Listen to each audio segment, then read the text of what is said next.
Let's hear about the programs. What are the specialization areas? We have 3 different specialty areas in special education. First, we have mild moderate, which is kindergarten through 12th grade. Typically, you work with kids and teach academic skills with the high incidence disabilities, so things like learning disabilities. Severe is also kindergarten through grade 12. It actually goes through age 21, and we have a post-high program here at USU. Typically, you teach academic and functional or life skills. And then the 3rd program is birth to 5. It's early childhood. With the birth to 3 students, you work in early intervention programs, and with the 3 to 5-year-olds, you're a teacher just like any other teacher in that school, but you teach preschool kids. The early childhood special ed program actually covers the ages birth to 5. So it really has 2 parts because birth to 3 is working mostly with families, and 3 to 5 is actually working with the children themselves in classrooms. A lot of the content deals with what little kids should be learning, does deal with some medical kinds of issues because real young ones that have disabilities often have medical complications or things that teachers need to know about. And it deals a lot with working with other people. So there's a lot about working with the speech therapist and the occupational therapist and the physical therapist. So you really work on a team in that birth to 5 area. Students with severe disabilities run the gamut. It's a very diverse sort of category, and it ranges from severe intellectual disabilities to autism spectrum disorder to Down syndrome and some of the various other syndromes that characterize their performance and their behavior. And I guess to collect it all and try to describe it, it involves significant delays in a variety of skill areas and knowledge areas, and so they end up with a diagnosis of severe disability.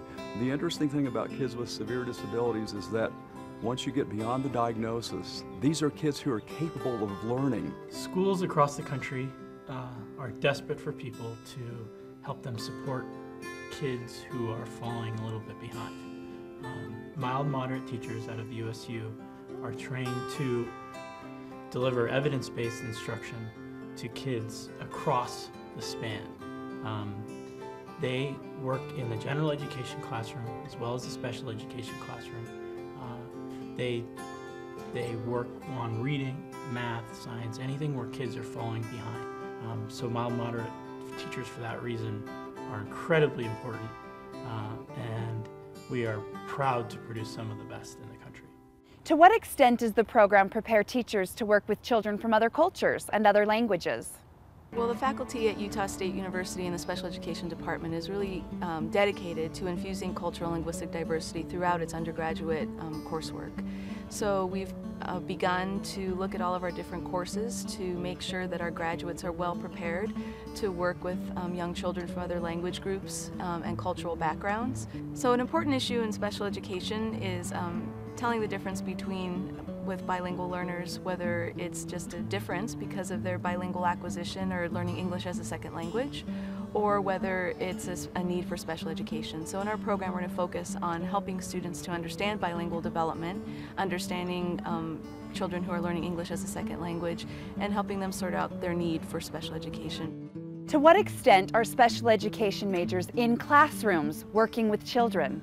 From a very early point in your education as a mild moderate teacher at USU, you're in the classroom. You're working with students. You have a small group of 3-4 kids where you deliver an evidence-based curriculum, like a direct instruction program to help these students who are falling behind. The sequence goes like this. They have a 1-semester practicum in one classroom where they're usually carrying out a reading program or a language program or both, something like that. A second practicum that involves teaching math and other self-help skill areas. And then a student teaching experience which runs an entire semester where they first come in and observe, but very quickly, within a few weeks, are taking command of the entire classroom, again with close supervision and a lot of support, but you know, I think by the end of the student teaching experience, they're feeling pretty confident, pretty comfortable going out and taking charge of a classroom. In the early childhood area, you actually get two different experiences before you even get to student teaching. So one is a preschool practicum, and in that classroom you're in a school, in the public schools, which is where all the children, preschoolers with disabilities are served in Utah. So you're in a regular public school classroom, but the children are 3 to 5 years old. Does the teacher education program require me to move to Logan?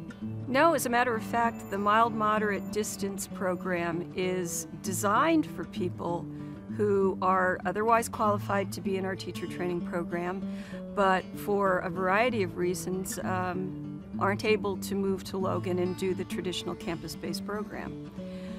We offer a broadcast version of our on-campus program to a number of sites around the state of Utah. Most of our students in the Distance Ed program are full-time working paraeducators. And even though that's not a requirement for application to the distance program, we find that our program really does serve that population because it allows paraeducators who are working full-time to stay in their schools and their community while obtaining the courses that they need to become fully licensed special ed teachers. Are the programs easy to get through? No. No, no, no. No, no, no. No, no, no. They weren't a cakewalk. Well then, if challenging, were you well supported? Absolutely. If I ever had a question, I could send them an email. They would respond quickly to emails. I could set appointments to go by their offices and meet with them. I would even just drop by, talk to them after class, things like that. They were more than willing to be available and help the students succeed. I always felt like I had the support. I always felt like I was never in it alone. The class that I was in, the students that you go through the program with, they start from day one and you graduate with them. And I always felt like, and it wasn't just always the students that were supportive, but the faculty were too. One thing I encourage them to do is to email me or call me and come in, and we'll sit down and we'll look at the area of special ed that they're interested in. And then I can suggest classes in high school to help prepare them for the special education major. There may be AP classes that they can take. There may be concurrent enrollment classes that they can take so that their transition into Utah State is seamless. What about students returning after several years off? What challenges do they face and how can they prepare for the program? One of the other biggest fears was, where do I get started? What classes do I take first? And again, Utah State had the advisors that were right there for me. And they understood my situation, that I was a non-traditional student. I had 3 teenagers at home. I still needed to work. And being a distance ed student at the Brigham City campus worked out perfect. Okay, now the question on everyone's mind. Are there financial assistance opportunities? Yes! Yes. Yes. Yes. Because special education is a critical shortage area, there are a number of different opportunities for students to receive financial assistance. If students are coming in as a freshman, they've probably applied for financial aid or FAFSA. If they're offered a subsidized Perkins loan or a subsidized Stafford loan, I encourage students to take those loans because there are forgiveness policies that are included in those loans for special education teachers. So when the student graduates, they can teach anywhere in the United States, and after 5 years, $17,500 worth of those loans are canceled out. There's also a federal grant available to students. It's called the TEACH grant, and that's available through financial aid. So students have to have applied for FAFSA, and then they need to tell their financial aid counselor that they're interested in the TEACH grant. It's non-competitive. If they meet the minimum requirements, they get the money. Now, one more question. Was it hard to get a teaching job?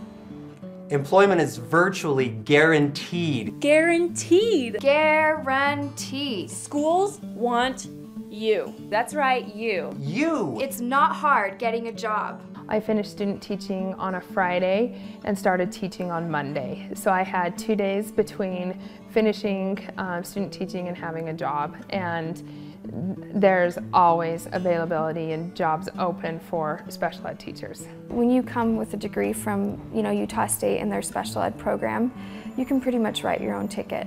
We have probably 20 districts come each placement workshop day, and they're there to interview and hire students.